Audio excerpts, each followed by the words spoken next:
L'imprévisible tornade à Argelès-sur-Mer ce matin, des rafales d'une rare puissance qui ont dévasté le campement de gens du voyage. Un mort, plus d'une trentaine de blessés, alors que dans le Gard et l'Ardèche, le très mauvais temps a privé d'électricité de nombreux foyers. Des commandos d'élite en Afghanistan, les opérations terrestres ont bien commencé. Une centaine de rangers ont été héliportés la nuit dernière près de Kandahar, des victimes chez les talibans. Claudie Aigneret pour la deuxième fois à la conquête de l'espace. Elle s'envolera demain de la base de Baïkonour pour une semaine en compagnie de 2 cosmonautes russes à destination de la Station spatiale internationale. Les noces de Figaro au théâtre des Champs-Élysées, le chef-d'œuvre de Mozart prend de nouvelles couleurs, une réussite visuelle et théâtrale. Madame, Monsieur, bonsoir. Le front chaotique des intempéries devrait s'évacuer progressivement vers l'est dans la nuit. Les bulletins d'alerte sont toujours en vigueur dans l'Ardèche et la Drôme. Dès la mi-journée, des pluies quasi tropicales soutenues par des rafales de vent avec comme répercussion la montée du niveau des eaux, des foyers privés d'électricité sans compter les toitures arrachées et les chutes d'arbres. Agnès Grossman. Un sentiment de désolation. C'est tout ce qui reste de ce village de vacances près de Béziers. Des caravanes et une quarantaine de bungalows en bois ont été dévastés. Murs, toitures, voitures, tout a été soufflé par le vent. Miracle, il n'y a aucun blessé. J'ai compris que c'était une tornade qui était passée. Et c'était les caravanes qui étaient dans le fond, qui volaient en l'air et qui retombaient autour de moi. Près de Montpellier, le vent s'est attaqué à un lotissement. Des rafales de plus de 120 km/h ont mis les toits pratiquement à nu. Certains arbres n'ont pu résister. Pas de victimes, juste des habitants sidérés. J'étais en train de boire mon café devant la fenêtre là, et tout d'un coup c'est venu tout noir, il y a eu un gros vent et j'ai vu passer les arbres. J'ai eu peur et je me suis recroquevillée sur le fauteuil et j'ai attendu que ça se passe. En Ardèche, c'est l'eau qui a fait des dégâts. Une crue rapide et brutale a charrié boue et pierre jusque dans les villages. Là où on est, vous aviez 80 cm de cailloux, de gravier, de terre. Les routes ont été coupées, de nombreux poteaux électriques ont été arrachés par les orages et le vent. Ce soir, privés d'électricité, près de 4000 foyers s'éclaireront à la bougie. Malgré les appels à la vigilance de Météo France, rien ne pouvait laisser prévoir l'extrême violence de ces vents qui ont soufflé en tempête. Une véritable tornade qui s'est abattue ce matin à Argelès-sur-Mer.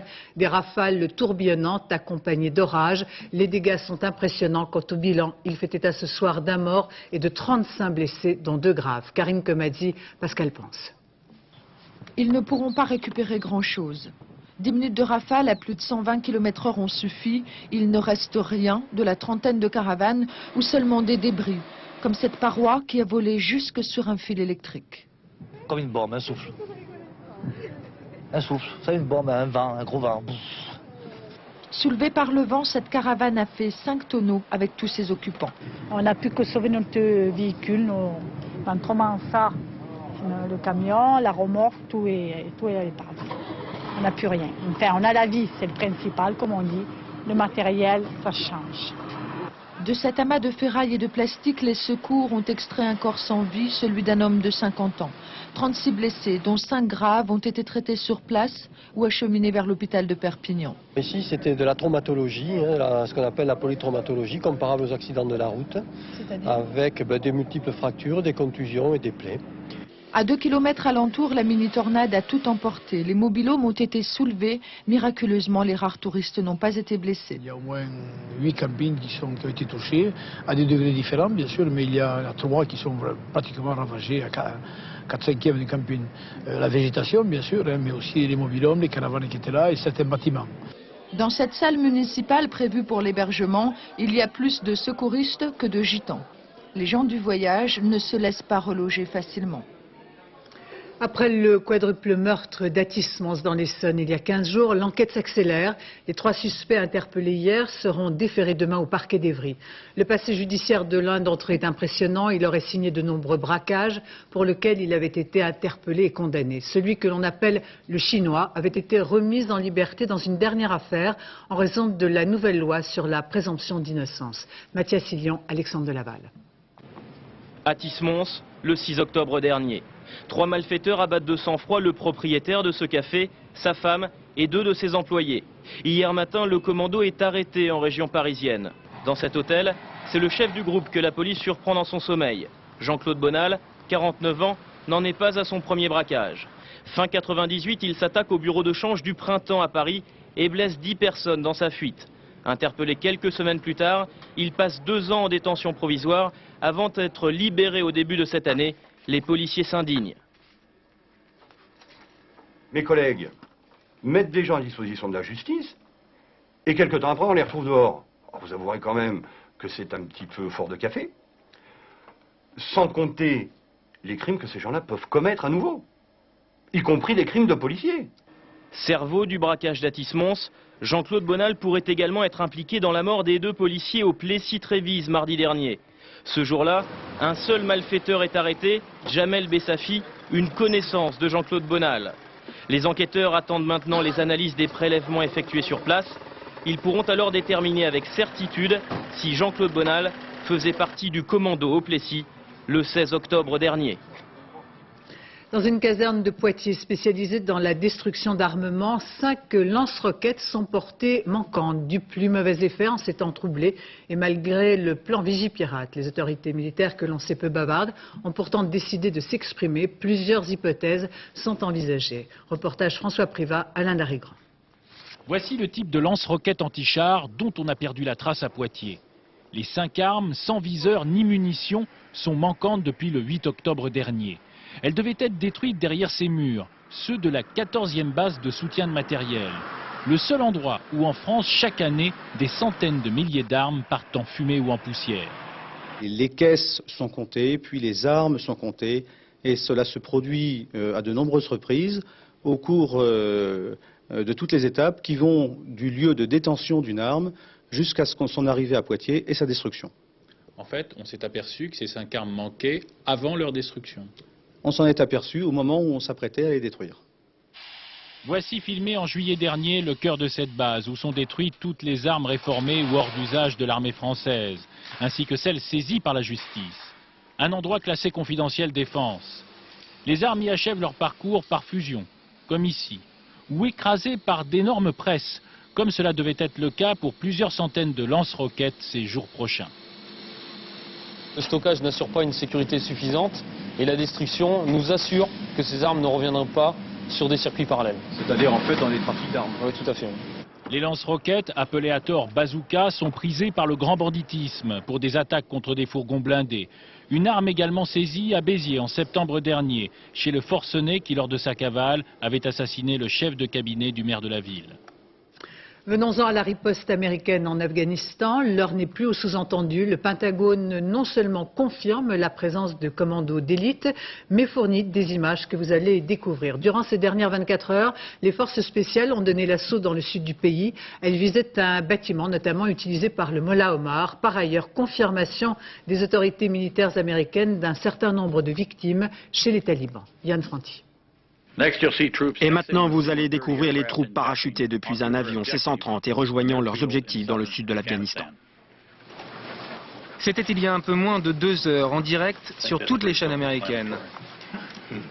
Richard Myers, le chef d'état-major interarmé et grand patron de l'opération anti-Taliban, présentait les images de commandos parachutés au-dessus de l'Afghanistan.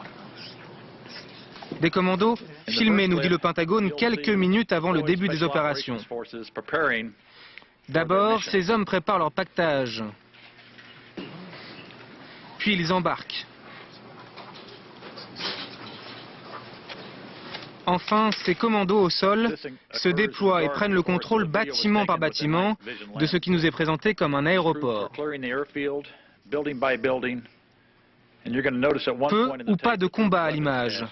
Nous ne verrons pas de talibans, pas de victimes non plus, même si Washington reconnaît un bilan de 2 blessés légers parmi ses parachutistes.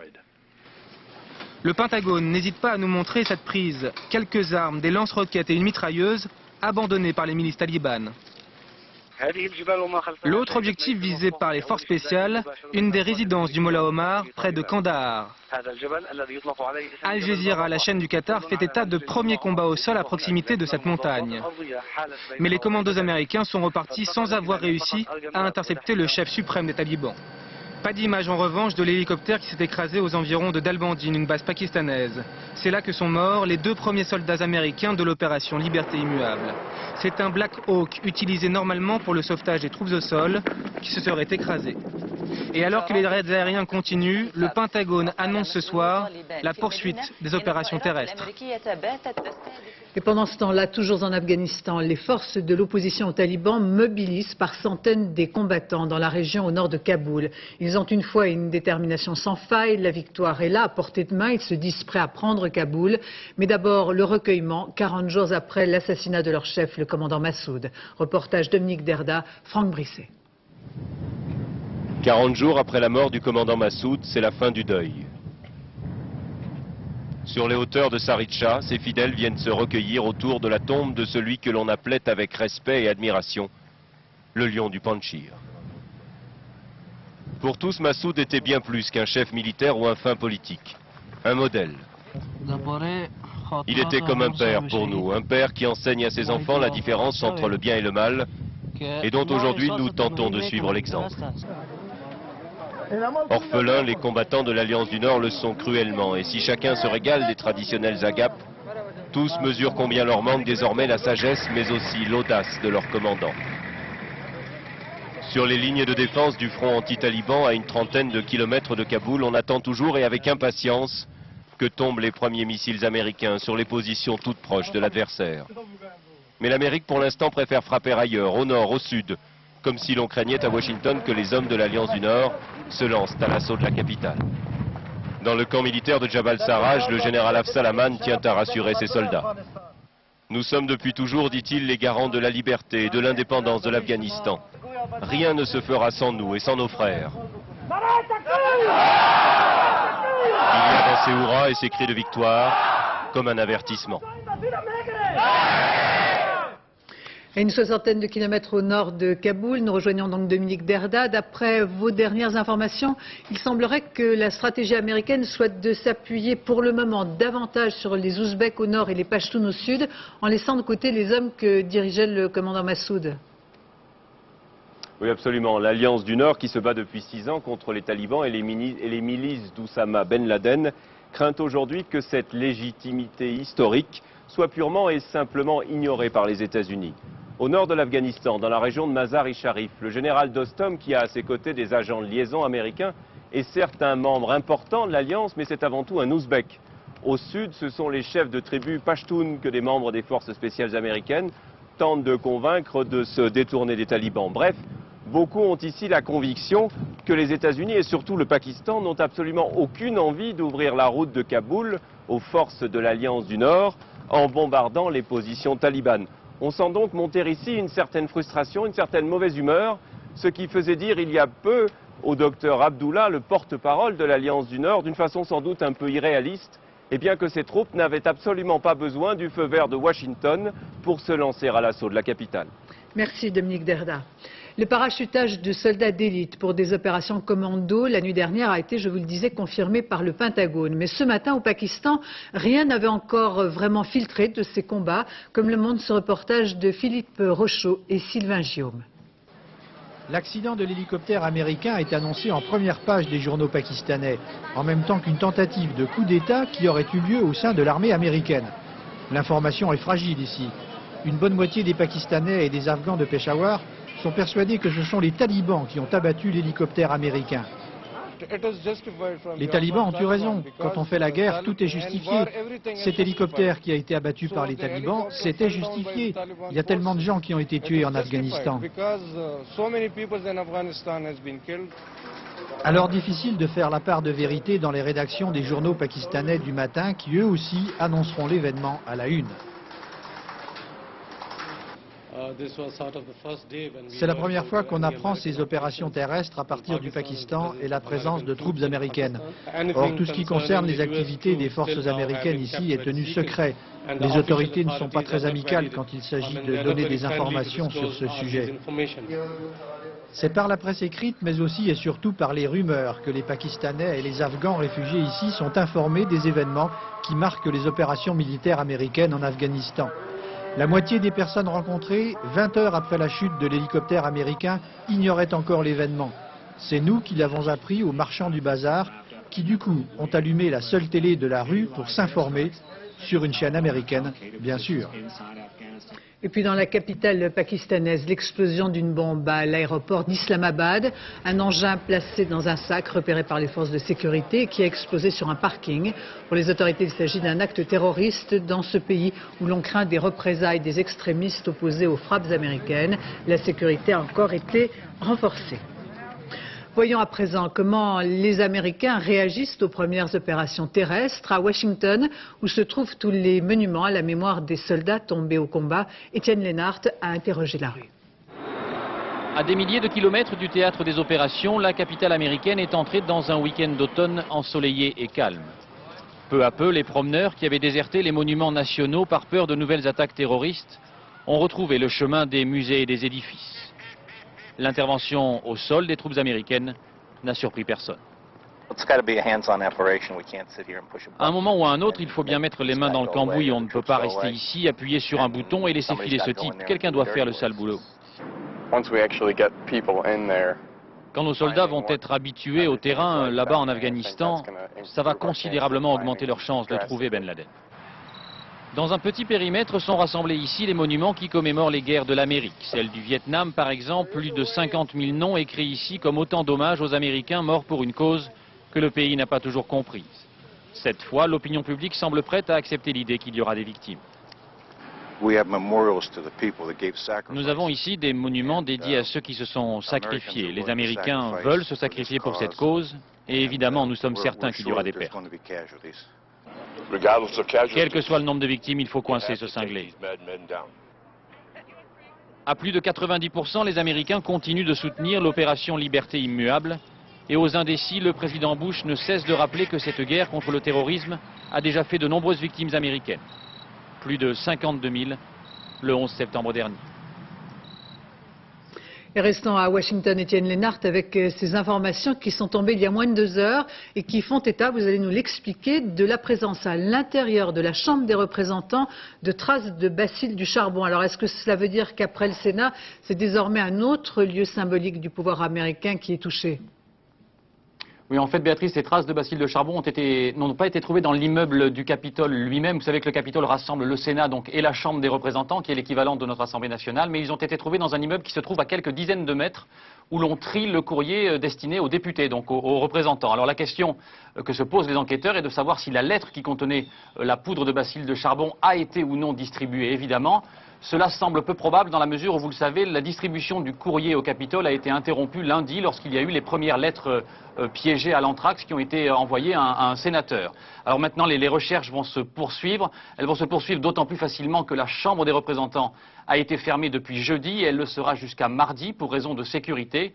Je vous rappelle tout de même, pour être bien précis, qu'il y a actuellement sur le territoire américain uniquement 8 cas de contamination par le bacille du charbon. Une personne est décédée, 7 autres sont traitées et elles vont relativement bien. Merci Étienne Lénart de ces précisions. L'offensive militaire en Afghanistan continue de jeter sur les routes des familles entières, des flots de réfugiés qui ont pris le chemin de l'exil, franchissant la frontière avec le Pakistan pour gagner la ville de Quetta, un nombre en constante augmentation. Reportage Pascal Golomer, Emmanuel Beck. Le poste frontière de Chaman est déjà loin. Un dernier barrage de police. Et ils arriveront à Quetta. C'est une famille qui a fui Kandahar hier avec tout ce qu'elle a pu emporter. Nous sommes partis parce que les Américains bombardaient la ville. Notre maison a été détruite. Les Américains ont dit qu'ils visaient les talibans, mais ce sont des civils qui ont été tués. 8 heures, 10 heures de voyage, ils ne comptent plus. Mais ils sont au Pakistan, c'est l'essentiel. Il y a des contrôles à la frontière, mais il suffit de donner de l'argent et ça passe. Ça passe, effectivement. Le trafic s'est accru d'heure en heure, alors que la frontière est officiellement fermée entre les deux pays. Devant la caméra, les contrôles sur la route sont très sommaires. En fait, ils sont le plus souvent inexistants. Certains réfugiés n'iront même pas jusqu'à Quetta. Ils sont quelques familles à s'être arrêtées sur un terrain vague, au bord de la route. Le temps de négocier à bas prix des places dans un autocar pour Peshawar. On ne veut pas rester là parce que si les talibans arrivent à Quetta, les Américains bombarderont ici aussi. Beaucoup sont hébergés chez des amis, réfugiés eux aussi, parfois depuis des années. Et puis les mosquées ouvrent leurs portes.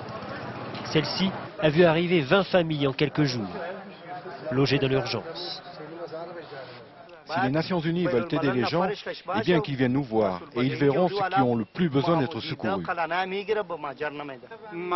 Que ce soit avec les talibans ou avec d'autres, nous, tout ce qu'on veut maintenant, c'est vivre en paix et en liberté en Afghanistan. C'est tout ce dont on a besoin. Combien de temps attendront-ils, ici ou ailleurs, pour que ce rêve se réalise? Personne aujourd'hui à Quetta n'osait être optimiste. Depuis le début des frappes américaines, on a évoqué à plusieurs reprises l'apparition de ces appareils militaires, les drones, des avions de reconnaissance sans pilote, mais désormais armés. Peut-être une nouvelle forme de pratique militaire. Anne Guéry. Son nom, Predator, et ce n'est pas de la science-fiction. Sa mission, faire de la reconnaissance sans être repéré, de jour comme de nuit. Un avion sans pilote, télécommandé, bardé de caméras, de radars et de liaisons satellites. Il est complètement télécommandé, mais il peut voler aussi en autonomie pendant toute la durée de sa mission. La plupart de ces avions volent 40 ou 50 heures. Ainsi, nous avons aujourd'hui la possibilité d'avoir une image vidéo en temps réel d'un champ de bataille. C'est ce modèle que les États-Unis auraient lancé au-dessus de l'Afghanistan. Mais en plus des caméras, l'appareil serait équipé de 2 missiles anti-chars. Pour l'heure, ces armes n'auraient pas été utilisées, même si les occasions n'ont pas manqué. Le 7 octobre, un Predator aurait repéré un convoi dans lequel se trouvait le chef des talibans, le Mollah Omar. Mais ordre a été donné par un général de ne pas faire feu, aux grandes dames, dit-on, du secrétaire américain à la défense. Ces avions de reconnaissance vont-ils se transformer en force de frappe? Probablement pas, selon les experts. En revanche, ils pourraient se révéler très utiles pour atteindre des cibles très précises, des cibles avec pour nom, par exemple, Oussama Ben Laden. Et pour clore ce chapitre, cette déclaration de Jacques Chirac hier soir au sommet de Gand. Le chef de l'État s'est exprimé sur la participation de troupes françaises, considérant que ça n'était pas à l'ordre du jour pour l'instant. Je vous propose de l'écouter. C'est une question qui n'est pas, pour le moment, je dirais, d'actualité. La France a fait connaître que si la question se posait, elle l'examinerait et qu'elle le ferait naturellement de façon très ouverte, mais en tenant compte de la mission et des modalités, de l'objectif et des modalités, et dans l'état actuel des choses, la question est prématurée. Et en politique, le traditionnel sondage concernant les cotes de popularité de Jacques Chirac et de Lionel Jospin, toutes les deux sont en baisse, respectivement de 4% et de 1%, 58% de satisfaits pour l'action du président de la République contre 62 en septembre dernier et 52% d'opinion favorable pour le Premier ministre contre 53 il y a un mois. Après l'opération policière d'envergure à Amiens, dans les quartiers nord hier matin, on craignait des débordements cette nuit. D'importants renforts de police étaient sur place, mais la nuit a été calme, enfin presque. Une nuit ordinaire qu'ont vécu Jérôme Soulard et Thierry Breton en suivant la brigade anticriminalité à Amiens. Obscurité totale. Pour les fonctionnaires de la BAC, la progression est périlleuse, dangereuse. On ne voit rien, on ne sait pas d'où ça vient, on ne sait pas ce qui nous attend. Regardez, on ne voit absolument rien. Malgré les efforts de l'EDF qui sans arrêt tentent de remettre du courant dans le quartier. Cette nuit, une voiture volée a encore été incendiée. Il y en a eu 280 cette année à Amiens. Ils amènent leurs véhicules ici, les véhicules volés ici, ils les crament. Comme ça, ils nous attirent ici. Et ici, c'est le bon guet-apens. Un harcèlement quotidien que les forces de l'ordre supportent de moins en moins. Et ce soir, malgré ces renforts importants, les problèmes vont continuer. On vient d'essuyer un jet de pierre. Jet de pierre, vitre brisée. Plus loin, c'est un incendie de poubelle. Et comme toutes les nuits, les geôles du commissariat affichent déjà presque complet. Il est à peine 23 heures. Est-ce que tes parents ont un téléphone? Jonathan vient juste d'arriver, interpellé avec 2 autres mineurs pour vol d'alcool avec effraction. C'est pas la première fois que tu viens ici? Non. Plusieurs fois. Au premier étage, des contrôleurs du réseau de bus déposent une plainte. Agressés par une trentaine de jeunes, ils ont encore frôlé la catastrophe. Il a sorti la lame, il a voulu me planter et quand j'ai vu ça, j'ai fait 2 pas en arrière et j'ai évité le coup. Les coups, Les policiers en prennent aussi quelques fois, mais ici, pas question d'exprimer un éventuel découragement. Après tout, ce soir, c'était une nuit très ordinaire, paraît-il, dans les quartiers sensibles d'Amiens. Il y a 20 ans, jour pour jour, était assassiné le juge Pierre Michel. Le garde des Sceaux, en compagnie du maire de Marseille, Jean-Claude Gaudin, ont dévoilé une plaque à la mémoire du magistrat, une cérémonie en présence de la famille de celui que l'on avait surnommé le petit juge, tué par des motards liés au trafiquant de drogue. Le juge Michel est un symbole et un exemple du courage et de la lutte contre le grand banditisme, aura pu dire en substance Marie-Lise Lebranchu. Dans cette affaire de l'assassinat du juge Michel, un repenti, François Scapula, avait fourni un certain nombre d'informations essentielles permettant de démanteler un trafic de drogue aux États-Unis et mettant en cause un personnage clé de la mafia commanditaire du meurtre du juge. François Scapula purgeait une peine de 20 ans de prison en Suisse. On a appris hier qu'il s'est évadé il y a un an. Écoutez son témoignage recueilli par Valérie Hermite en 1998. La dernière image de François Scapula. C'était en 1998 dans une prison suisse. Pour la première fois de sa vie, Scapula a accepté une interview télévisée, mais à une condition, que son visage et sa voix soient masqués. Scapula, trafiquant de drogue internationale, mais surtout Scapula, l'une des plus grandes balances qu'ait connue le milieu français. Le moins de gens me reconnaîtront, le mieux ça sera. Il y en a certains sûrement qui veulent encore attenter à ma vie. Sa vie de trafiquant s'arrête en 1986 dans un village suisse. Dans ce chalet, les policiers découvrent 4 gros bonnets de la drogue et 11 kilos d'héroïne pure. Une aubaine, pas seulement pour la police helvétique. Scapula intéresse beaucoup d'autres pays et c'est avec les Américains qu'il commence à collaborer. Parce que vous avez plus de 40 ans de prison sur le dos, plusieurs affaires dans plusieurs pays différents. On vient vous proposer d'être libre rapidement et de refaire votre vie sous notre identité. L'accord est conclu. Aux Américains, Scapula livre le clan Benevento de New York, une branche de Cosa Nostra, la mafia. Mais la France aura aussi son lot de révélations. Madame, monsieur, bonsoir. Un juge est mort. À Marseille, le juge Michel est assassiné. Aux enquêteurs qui viennent le voir en Suisse, Scapula va livrer les noms des tueurs et des commanditaires du meurtre. J'ai décidé de collaborer. Et c'était la chose primordiale, c'était que premièrement, je serais considéré que comme témoin dans l'histoire de ce qui est la vérité. Et deuxièmement, que la France ne demanderait jamais des extraditions pour les condamnations par défaut que j'avais. Scapula a-t-il pris ses désirs pour la réalité ou la France n'a-t-elle pas respecté un contrat passé? Juste après ces révélations sur le juge Michel, la justice française demandera l'extradition de François Scapula. Condamné à mort par ses anciens amis qu'il a balancés, Scapula n'imaginait pas pouvoir survivre dans une prison française.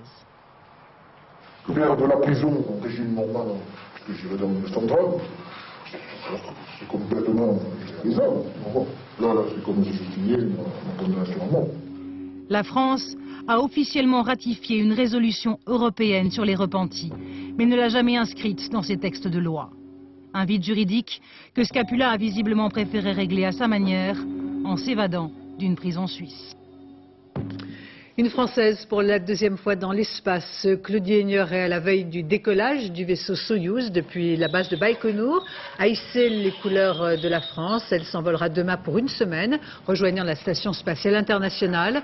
La spationaute est accompagnée dans cette mission par 2 Russes avec lesquels elle s'entraîne depuis le mois de janvier. Claudie Aigneret qui ne cache ni sa joie ni son impatience. Patrice Pellet. Claudie Aigneret, Victor Afanassiev, Konstantin Kosseyev, c'est l'équipage de cette mission Andromède du nom de la galaxie la plus proche de la Terre. Pour la Française, c'est son 2e vol dans l'espace. Mais cette fois-ci, après l'antique Mir, disparu l'année dernière, place à la station internationale et à son décor high-tech. Une vraie découverte pour Claudie, qui s'est familiarisée en simulateur.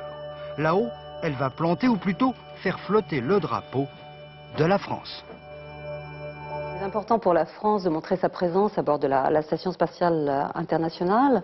Bon, un double titre, parce que la France a déjà depuis de nombreuses années des programmes de coopération avec les États-Unis, avec les partenaires russes, et puis parce que la France, dans le cadre de l'Agence spatiale européenne, a aussi une contribution importante à la mise en place de la station et son exploitation. 10 jours dans l'espace, mais pour y faire quoi? Premier objectif, l'observation de la Terre. Grâce à cette mini-caméra, Claudie va mesurer les émissions lumineuses des éclairs. Le but est de comprendre la répercussion des orages sur la haute atmosphère. Le deuxième volet porte sur les sciences de la vie et pour la première fois, un petit aquarium va flotter dans l'espace. On aura pour but pendant le vol de filmer essentiellement le comportement natatoire de ces animaux et le traitement essentiel, le cœur du travail scientifique sera fait au retour au sol avec l'étude du réflexe vestibulo-oculaire, comment justement au niveau de l'appareil vestibulaire se mettent en place tous les systèmes de perception. Le tunnel. Attention, ce n'est pas un jeu. Cette expérience est destinée à mieux comprendre la vision dans l'espace. Il s'agit de retrouver sa route. Il faut qu'on mémorise cette navigation dans le couloir et puis qu'on la restitue quand on en est sorti. Exactement. Bien sûr, une nouvelle fois, Claudie ne manquera pas de travail. Mais elle prendra aussi le temps de contempler la Terre, de ramener de splendides souvenirs, privilège des astronautes. Les antinucléaires descendent dans la rue dans plusieurs grandes villes de France. Ils étaient plus de 10 000 à manifester leur opposition à la politique du tout nucléaire. Il faut savoir en sortir. Message porté par de nombreux anonymes, mais aussi par Noël Mamère et Alain Lipietz, le nouveau et l'ancien candidat à la présidentielle, qui ont marché côte à côte dans les rues de Lille cet après-midi. Dominique Voynet défilait à Lyon, d'autres cortèges à Nantes, Toulouse et Colmar. Nous évoquions au début de ce journal les fortes intempéries dans le sud de la France. Voyons à présent la situation dans la Somme, 7 mois après les inondations. De nombreux travaux sont en cours, mais les habitants sont inquiets, alors que plusieurs centaines de sinistrés n'ont toujours pas retrouvé leur maison. Agnès Monteux. 7 mois qu'ils attendent. Dans les mobil-homes, on tente de garder le moral et un peu d'humour, mais le temps devient long, très long. Les Le Marchand tenaient un restaurant, ils ne travaillent plus. Victimes des lenteurs administratives, ils ne touchent pour l'instant que 141 francs par mois. Ils vivent en grignotant l'assurance qu'ils ont touchée, en attendant la fin interminable des travaux de la maison. C'est vrai que les gens ont l'impression que pour nous c'est fini, tous les problèmes sont réglés. Nous on est loin d'en voir le bout, hein. C'est clair que notre activité a été touchée aussi. C'est vrai que là on est sans aucun revenu et sans aucune aide. Plus de 500 personnes ne sont toujours pas rentrées chez elles et par-dessus tout, les habitants redoutent de nouvelles inondations. Les scientifiques surveillent les nappes phréatiques tous les mois. En 30 ans, les eaux souterraines n'ont jamais été aussi hautes sous ce point de mesure. Il a trop plu depuis 1 an. Habituellement, l'été, les végétaux absorbent l'humidité. Et cette année, on n'a pas eu un été très chaud et on a eu beaucoup de pluie aussi. À certains endroits, l'eau remonte déjà avant même les saisons les plus pluvieuses. Et contre les nappes phréatiques, il n'y a pas d'aménagement possible. Des travaux importants ont par contre commencé en surface sur les nombreux cours d'eau de la région. Les rives de la Somme vont être rehaussées sur 50 km, les cours d'eau vont être nettoyés et certains ponts trop étroits entièrement reconstruits. Ces travaux coûteront plusieurs centaines de millions de francs, mais pour certains, comme le maire d'Abbeville, tous ces efforts seront encore insuffisants face à une crue exceptionnelle. Soyons francs une fois pour toutes, je crois qu'il est plus temps d'avoir la langue de bois pour qui que ce soit. Si la même quantité d'eau revient, on ne pourra pas, même avec des travaux comme nous faisons, on ne pourra pas empêcher que l'eau monte, y compris dans les maisons. S'il y a des pluies aussi exceptionnelles que l'an dernier, la nature pourrait de nouveau reprendre ses droits. La Somme, canalisée depuis plus d'1 siècle, pourrait réenvahir la vallée et retrouver son lit naturel. Du sport, du football, en match avancé de la 11e journée du championnat de France. L'Olympique lyonnais au stade Gerland n'a pu arracher que le match nul 1-1 face à Sochaux. Et puis la fin du tournoi Destination, l'Angleterre battue par l'Irlande remporte le tournoi pour la première fois. La compétition s'est étalée sur 9 mois à cause de la fièvre afteuse. Les Noces de Figaro dans une nouvelle production au Théâtre des Champs-Élysées, une réussite visuelle et théâtrale. Que dire de plus pour ce chef-d'œuvre de Mozart si souvent mis en scène, mais à chaque fois revisité. Michel Montpontet, Michel Strugovici. 200 ans durant, pour faire un opéra, c'est plus ou moins toujours pareil. Prenez un héros, un aristocrate forcément cruel et magnanime, son épouse, disons belle et mystérieuse, et là-dessus rajoutez un couple de rustres pour mettre en valeur les nobles. Mais avec les Noces de Figaro de Mozart, rien ne semble tourner rond. Mozart brouille les cartes. Voilà les nobles cernés, balourds et sots. Voici un monde qui glisse et s'enfuit. Et pour la première fois, le héros n'est plus un comte, mais un serviteur, Figaro, qui menace.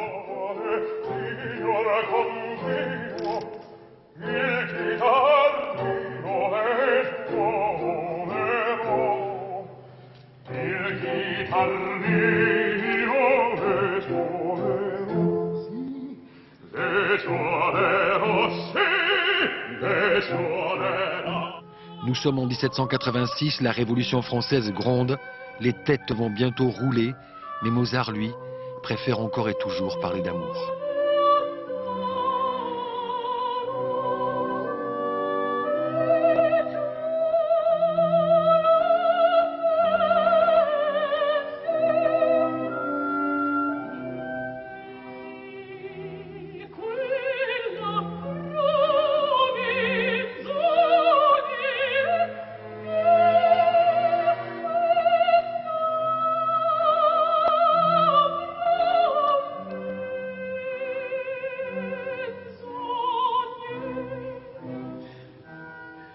Ces noces, ce sont une fête où se croise lumineusement un monde qui part, celui de l'aristocratie, et un nouveau jour qui se lève.